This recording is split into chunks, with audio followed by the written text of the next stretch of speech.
關注最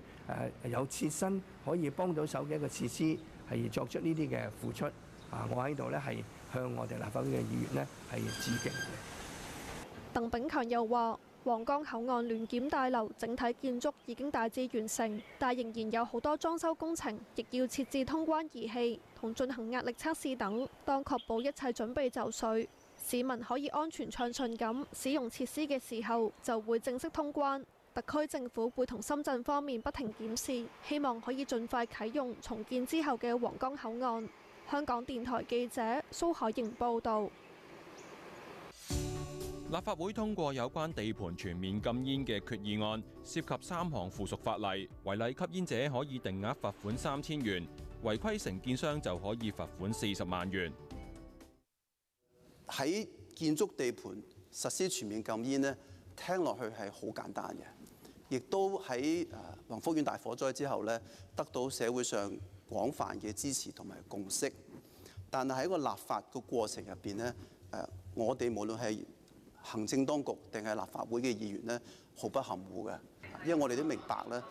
要實施到地盤全禁煙呢，細節係決定咗成敗。而承建商而言呢，其實呢度主要講緊佢要有一個管理嘅責任，佢需要喺嗰個預防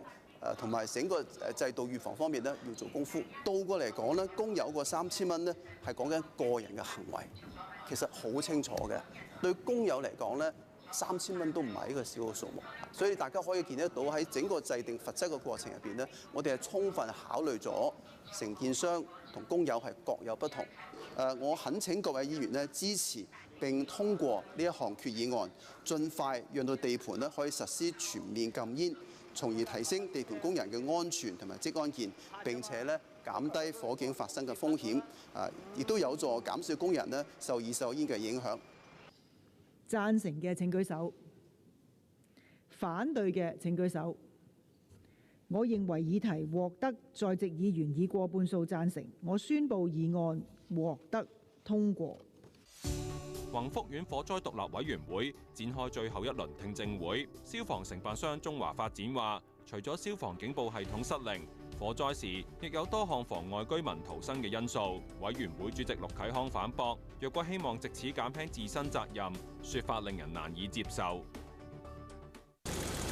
宏福苑火災獨立委員會展開最後一輪聽證會，一連3日聽取各涉事方總結陳詞。代表物管公司智邦興業嘅律師何卓恒指出，智邦喺宏福苑大維修中並非顧問或者監督角色，喺處理大維修事宜面對現實限制。對於智邦員工喺冇消防牌照底下，應承建商宏業要求協助為消防水缸放水期間熄咗消防泵嘅總掣，導致大火時火警鐘失靈。何卓恒形容事件令人遺憾，但佢質疑負責水缸工程嘅消防承辦商中華發展當時唔見蹤影，話如果有專業人員在場，深信意外唔會發生。又話另一個消防承辦商宏泰喺大火前明知火警系統失靈，但係冇跟進，令人費解。至於多次喺未有實地檢查下，應宏業要求申請延長停用消防裝置嘅中華發展董事梁秉基嘅代表律師陳次龍指出，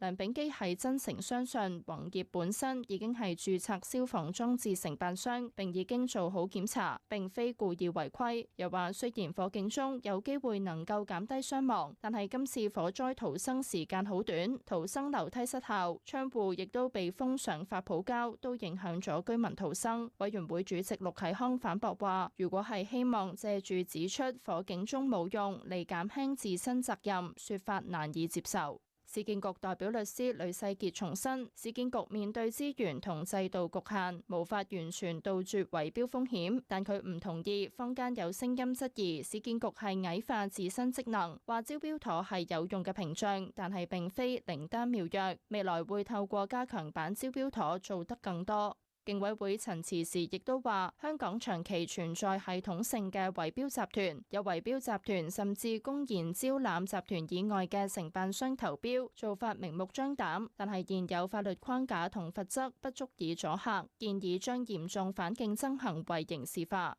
陸啟康話：委員會最終會就各方立場分析同建議，連同之前聽取嘅證供作獨立考慮，預期改善建議總體會較為方向性。香港電台記者盧子清報道。內地第二季經濟按年增長4.3%，增速較首季回落0.7個百分點，上半年增長4.7%。國統局話，上半年經濟增速符合全年預期增長目標。第二季度經濟增速波動，主要受短期同外部因素影響。上半年經濟為實現全年目標打下良好基礎。國家統計局公布，內地上半年經濟按年增長4.7%，第二季按年增長4.3%，增速較首季回落0.7個百分點。上季經濟按季增長0.9%。6月部分主要經濟數據好過預期，其中社會消費品零售總額按年轉升1%，好過5月嘅下跌0.6%。規模以上工業增加值按年增長5.3%，較5月加快0.8個百分點，兩者都創3個月最高。上半年固定資產投資跌幅較首5個月擴大1.6個百分點，至下跌5.7%。係2020年5月以嚟最大跌幅，超過市場預期嘅4.9%嘅跌幅。扣除房地產開發，固定資產投資下跌2.7%。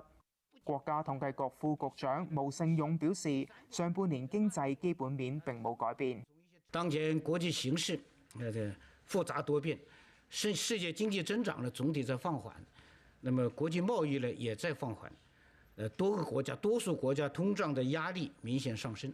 在這樣一種情況下呢，今年上半年中國經濟保持一個4.7%的增長速度，同時價格呢保持溫和上漲，就業呢總體平穩，國際收支改善，這樣一種情況，特別是我們新興領域、新動能在加快的成長和壯大啊，所以呢經濟確實還是實現了質的有效提升和量的合理增長。佢又話：第二季經濟增速波動，主要係受到一啲短期因素同外部因素影響。相信上半年經濟增長為實現全年目標打下良好基礎。我覺得我們的政策效應也會不斷的落地顯效，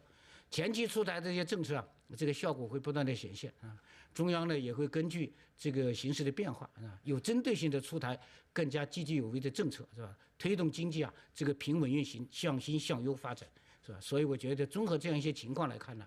實現全年主要預期目標，特別是經濟增長的預期目標，我覺得是完全有堅實的條件和支撐的。統計局又話，儘管國際大宗商品價格波動會為國內物價帶嚟一定影響，但中國經濟具備強大韌性，隨住各項促消費政策持續落地，居民消費價格仍將延續溫和上漲態勢。香港電台北京新聞中心記者趙家俊報道。一連7日嘅書展開鑼，休息翻嚟會睇下。由粵港澳大灣區主流媒體聯合製作，灣區全媒體遊走大灣區各個城市，了解國家最新動向，探索城市風貌同文化，發掘唔同新鮮事，送上基建、科技、政策、民生嘅最新消息。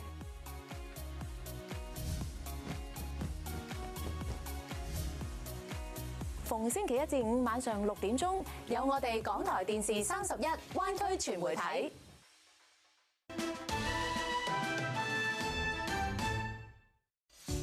翻嚟新聞時間，一連7日嘅書展開鑼，有攤檔負責人預計今年生意有1至2成增長。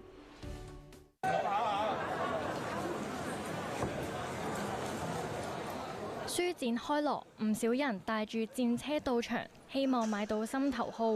譬如買少少我自己中意嘅書啊，跟住或者關於或者嗰啲補充練習啊，都會買咯。除咗買書，亦有市民嘅目標係買精品。買小紀念嘅限量精品，2-3千蚊度，因為壁掛都要2000幾蚊一隻，如果佢頸鏈都要1000幾銀嘅，因為限量啊嘛。應該今日會盡量買晒，之後咧臨尾個會再入嚟睇有冇執到筍嘅，因為有陣時臨尾嗰日咧會啲書好平。有書店攤檔負責人預計今年生意有1至2成增長。見到啱啱好頭先好多讀者衝入嚟，應該去啲買啲限量版嘅啲書啊、紀念品嘅攤位嗰度咯，係啦。有冇話預期今年生意啊？哎呀，肯定增長咯，因為去年最大問題咧就係禮拜日打10號風球，所以係啲生意咧應該平時十分之好嘅。咁冇咗禮拜日，其實少咗成1至2成生意。所以如果今年咧天氣 OK 嘅話咧，唔打風嘅話咧，應該肯定會比去年有1、2成嘅增長咯。今年書展主題係文創傳承，履越人生。場內設有6個互動裝置。喺呢個專屬文化之旅嘅體驗區，揀好自己嘅旅遊風格之後，系統會生成一個屬於你嘅旅遊書單。市民可以拎住呢個實體指南喺場內買書。書展即日起舉行至下星期2，成人票收30蚊，小童票收10蚊。香港電台實習記者范雪瑩報導。政府就本港首份5年規劃諮詢公眾。立法會主席李慧瓊話：市民普遍關注醫療同房屋問題，相信政府會聽到市民意見。香港工程師學會會長陳帆認為，加快北部都會區建設，打造為宜業宜居宜遊嘅地區，就必須基建先行。特區政府將編製本港首份5年規劃，公眾諮詢已經展開，8月